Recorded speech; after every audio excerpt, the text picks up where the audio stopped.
आज के मान के लिए हम देखते हैं याकूब 5 अध्याय के उसके 7 पद से। तो वहां पास लिखा है दुख में धीरज धरना। अब आप बोलेंगे कि मैं दुख में धीरज कैसे धर सकता हूं, तो आज हम वही जानेंगे वचनों के द्वारा। याकूब 5 के 7 पद से लिखा है, इसलिए हे भाइयों प्रभु के आगमन तक धीरज धरो। देखो किसान पृथ्वी की बहुमूल्य फसल की आशा रखता हुआ प्रथम और अंतिम वर्षा होने तक के धीरज धरता है। किसान क्या करता है, जब वो बीज बोता है, जब फसल उगाता है, तो पहले वर्षा और अंतिम वर्षा तक वो क्या करता है, धीरज धरता है। एक आशा लगाए रहता है कि ये अब नहीं बारिश हुआ तो कल नहीं तो परसों होगा, और इस प्रकार से करते करते वो सीजन खत्म हो जाता है और अंतिम वो सोचता है कि इस बार अच्छा फल, अच्छा हमें उपज हमें मिलेगा। तो क्या करता है, वो धीरज धरता है। ये नहीं कि जब एक वर्षा नहीं हो तो निराश हो जाता है, हताश हो जाता है, नहीं, वो क्या करता है, वो धीरज धरता है। वो अंतिम समय तक, जब तक कटनी कट ना जाए, जब तक कटनी कट कर वो इकट्ठा हो ना जाए, तब तक आशा लगाए रहता है, धीरज धर रहता है कि मुझे पिछले साल से इस बार अधिक उपज हुआ है। वो क्या करता है, एक आशा रखता है, एक धीरज धरता है। हालेलुया। और यहां कहता है तुम भी धीरज धरो और अपने हृदय को दृढ़ करो, क्योंकि प्रभु का आगमन निकट है। प्रभु का आगमन क्या है, वो निकट है, वो जल्दी ही आने वाला है। तो हमें क्या करना है, हमें धीरज धरना है।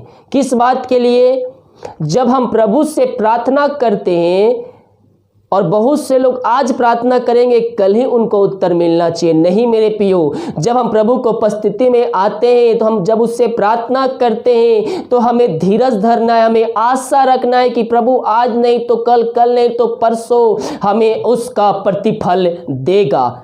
मसीह में कभी भी हमारा परिश्रम व्यर्थ नहीं जाता है। परमेश्वर ने हमें हर एक चीज़ों का, मैं अक्सर कहता हूँ, परमेश्वर ने हर एक चीज़ों का एक समय निर्धारित किया गया रखा है। और जब वो समय आपके जीवन में आएगा तो आशीषें आपके जीवन में आ जाएगी। अब ये नहीं कि उस समय आने पर आपके जीवन में आशीष आ जाएगी और आप प्रार्थना करना और देखना और बाइबल पढ़ना बंद कर दे। नहीं, ऐसा नहीं। हमें प्रभु में जीवन यापन करते हुए, उसके वचनों पे चलते हुए, धीरज धरते हुए हमें आगे बढ़ना है। और जब हम ऐसा करेंगे तो सही समय आने पर वो अपनी इच्छा से वो हमारे जीवन में वो आशीषों को उड़ेल देगा। हालेलुया। बहुत से भाई बहन अपनी इच्छा को परमेश्वर के सामने रखते हैं, लेकिन परमेश्वर की इच्छा क्या है उसे जानने की, उससे समझने की आवश्यकता नहीं रखते हैं, और वही आशीषों से वंचित हो जाते हैं। हालेलुया। हमें क्या करना है, हमें प्रभु की इच्छा को पता करना है। अब बहुत से लोगों की नौकरी नहीं लग रही, सरकारी नौकरी तो घूस देंगे, 1 लाख 2 लाख 3 लाख हजारों घूस देंगे, नौकरी नहीं लग। क्या वो प्रभु की इच्छा है कि आप घूस देकर आप नौकरी को प्राप्त करें? नहीं, वो प्रभु की इच्छा नहीं, बल्कि आपकी इच्छा है कि आप अपनी इच्छा को पूरी करने के लिए आप दूसरे को घूस दें। नहीं मेरे पियो, हमें नहीं करना। हमें प्रभु के वचनों पे हमें चलते रहना है। हमें सच्चाई के साथ, ईमानदारी के साथ प्रार्थना करते हुए हमें धीरज धरना है कि आज नहीं तो कल प्रभु मुझे आशीषें मेरे जीवन में ओ देगा। हमें प्रभु के वचनों पे चलते हुए जब हम मसीह में आ गए तो हमारा पूरा चाल चलन हमारा मसीह के जैसा हो जाना चाहिए। पुराना मनुष्य तो हमको उतार चुके हैं, मसीह में एक नई सृष्टि बन चुके हैं, तो हमें मसीह के जैसा हमें चलना है। मसीह का स्वरूप आप में झलकना चाहिए। जब दूसरे व्यक्ति देखे तो कहने वाले हो जाए, हाँ ये यीशु मसीह को मानता है। मसीह का सामर्थ्य हमारे अंदर कार्य करता है। हमारे दुर्बलताओं में वो हमें एक सामर्थ्य प्रदान करता है। हमारे अंदर से मसीह छलकना चाहिए। हमारे बोलने से, हमारे चालने से, हमारे हर एक बातों से मसीह का स्वरूप हमें दूसरों के सामने प्रस्तुत करना है। और देखने वाले कहे कि ये मसीह को मानता है, यीशु मसीह को मानता है। हालेलुया। हम अपने पुराने मनुष्यों को उतार दिए हैं। जब हमने यीशु मसीह को अपना जीवन का उद्धारकर्ता स्वीकार किया, पापों का अंगीकार किया, तो हम क्या किए, हम अपना पुराने मनुष्यों को उतार चुके हैं। जो भी आप गलत काम करते, झूठ बोलते, चोरी करते थे, घूस देते थे, घूस लेते थे, उन सारे बातों को हमने क्या किया है, निकाल दिया है। अब आप कहाँ हैं? आप एक नए राज्य में हैं, एक नई सृष्टि बन चुके हैं। मसीह का आत्मा आपके अंदर वास करता है, तो आप क्या हैं? आप एक नया व्यक्ति बन चुके हैं। तो हमें क्या करना है? हमें धीरज धरना है। अब ये नहीं कि इस बार नौकरी नहीं लगा तो अगले बार आप घूस देकर नौकरी में लग जाए। क्या ये परमेश्वर की इच्छा है? नहीं, ये आपकी इच्छा है, परमेश्वर की बिल्कुल भी इच्छा नहीं है। हमें प्रभु के वचनों पे चलना है, ना घूस देना है, ना घूस लेना है। हमें परमेश्वर के वचनों पे बने रहना है। हमें मसीह में जीवन यापन करना है। परमेश्वर जब उन पक्षियों को खिला सकता है, उन पक्षियों को जिला सकता है, उनको हर के परिस्थितियों में संभाल सकता है, तो जिस परमेश्वर ने हमें अपने स्वरूप में रचा है, वो हमें क्यों नहीं चिंता करेगा? वो हमें क्यों नहीं देगा? वो हमसे ज्यादा वो हमारी चिंता करता है। हम जितना अपने भविष्य की चिंता करते हैं, उससे कहीं ज्यादा वो हमारी चिंता करता है। इतना चिंता करता है कि वो सब कुछ पहले से ही पूरा करके रख दिया है, ताकि उसको आपके लिए सोचना ना पड़े। सही समय आने पर वो सब कुछ तैयार करके रखा है। जब वो सही समय आएगा तो परमेश्वर आपके जीवन में उन आशीषों को उड़ेल देगा।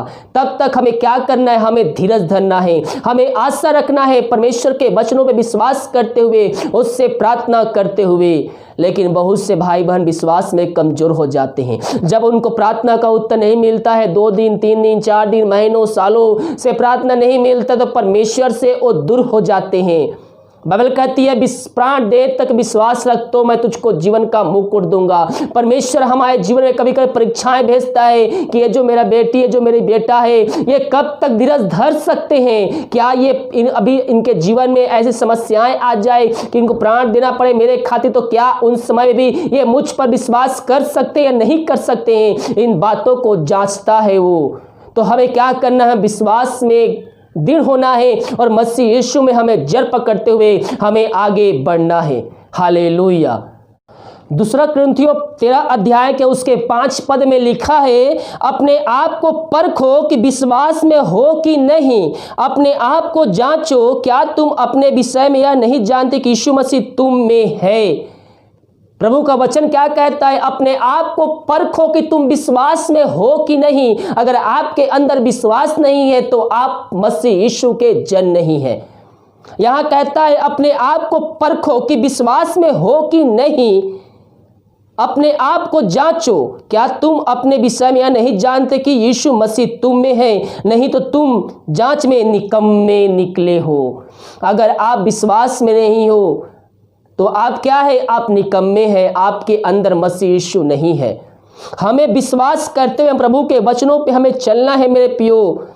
हमें उसके वचनों पे पालन करना है। उसका वचन ही हमें एक सामर्थ्य देता है, उसका वचन ही हमें एक शांति देता है। जब मुसीबतों में हम पड़ जाते हैं, जब समस्याओं में पड़ जाते हैं, तो हमें प्रभु का वचन ही हमें एक सामर्थ्य देता है। संकटों में अति सहज से मिलने वाला वो परमेश्वर का वचन है। जब हम संकट में पड़ते हैं तो हर व्यक्ति हमें छोड़ सकता है, हर एक जन छोड़ सकते हैं, हर एक अपने छोड़ सकते हैं, लेकिन वही केवल परमेश्वर है जो हमें हर एक परिस्थितियों में वो हमारे संग संग रहता है। वो हमारे हर एक परिस्थितियों में हमारी देखभाल करता है, हर एक कार्यों में हमारी सहायता प्रदान करता है। जब आपके जीवन में मुसीबत आए तो हर एक छोड़ देते हैं, आपके जान पहचान दोस्त है अपने छोड़ देते हैं, लेकिन जो परमेश्वर है वो हमारे संग संग रहता है। अगर उसका वचन आपके हृदय के अंदर रहेगा तो उस समय वचनों के द्वारा एक सामर्थ्य आपके अंदर आ जाएगा, आपके अंदर एक आशा उत्पन्न हो जाएगी, आपके अंदर एक धीरज उत्पन्न हो जाएगा